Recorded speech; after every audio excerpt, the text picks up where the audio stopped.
حضرت علی رضی اللہ تعالیٰ عنہ نے فرمایا، ہر رکاوٹ میں کوئی نہ کوئی بہتری چھپی ہوتی ہے، جو اللہ تک لے جائے اسے ٹھوکر نہیں کہتے۔ یا اللہ، موت کی تلخی، قبر کی سختی، حشر کی شرمندگی، جہنم کی گرمی سے ہماری حفاظت فرما۔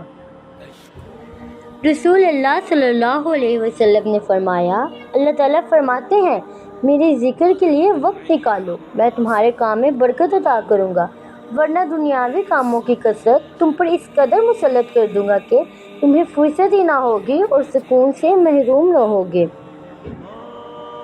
اے اللہ پاک، ہماری دعاؤں کو ایسے قبول فرما کہ ہماری زبانوں پر شکر کے سوا کوئی دعا نہ رہے۔ آمین یا اللہ پاک، آمین۔ اے اللہ، جو میرے مقدر میں نہیں لکھا، اس کی کوشش ہو تو منمانا مجھے مبتلا نہ کرنا، اور جو میری تقدیر میں لکھ دیا ہے اسے میرے لیے آسان کر دینا۔ اے اللہ، ہمیں مانگنے کا سلیقہ نہیں آتا، پھر بھی ہر روز ہاتھ پھیلائے اس یقین کے ساتھ مانگتے ہیں کہ تیرے سوا ہماری دعاؤں کو قبول کرنے والا کوئی نہیں۔ یا اللہ، جو تو نے عطا کیا اور جو تو نے عطا نہیں کیا اور جو تو نے دے کر لیا، ان سب پر تیرا شکر، کیونکہ جو تو نے عطا کیا وہ تیری نعمت اور جو تو نے نہیں عطا کیا وہ تیری حکمت، اور جو تو نے دے کر لے لیا وہ ہمارا امتحان۔ یا اللہ، ہمیں ہر حال میں تیرا شکر کرنے والا بنا دے۔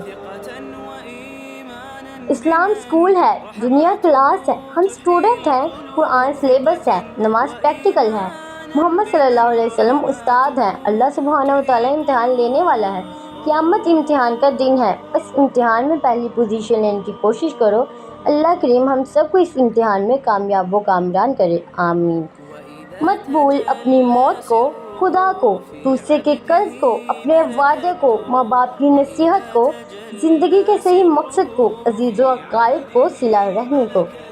اے موت، تو تب آنا جب میں سجدے میں ہوں، تجھے آنے میں مزہ آئے اور مجھے جانے میں۔ حضرت علی رضی اللہ تعالیٰ عنہ نے فرمایا، محنت کا پھل اور مسئلے کا حل کب دے گا؟ یہ مت سوچو کب دے گا، جب دے گا بے حساب دے گا۔ حضرت علی رضی اللہ تعالیٰ عنہ نے فرمایا، جب دعا کرتے وقت تمہاری آنکھوں سے آنسو آنے لگیں تو سمجھ جانا تمہاری دعا بارگاہ الہی میں قبول ہو چکی ہے۔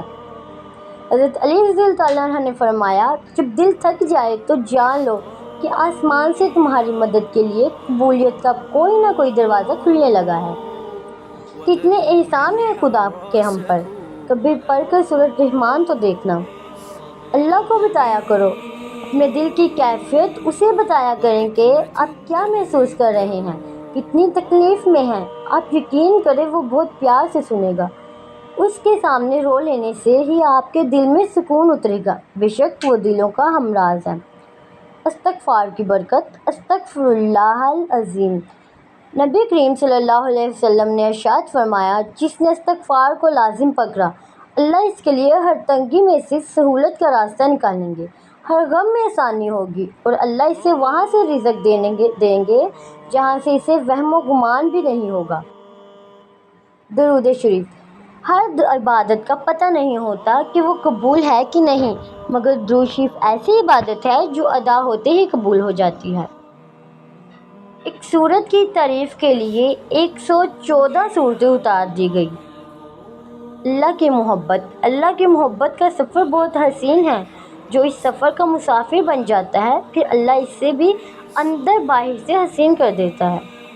بدلتے ہوئے رویوں کی پرواہ نہ کریں، کیونکہ لوگ روزانہ مختلف احساسات کے ساتھ جاگتے ہیں۔ قرآن پاک۔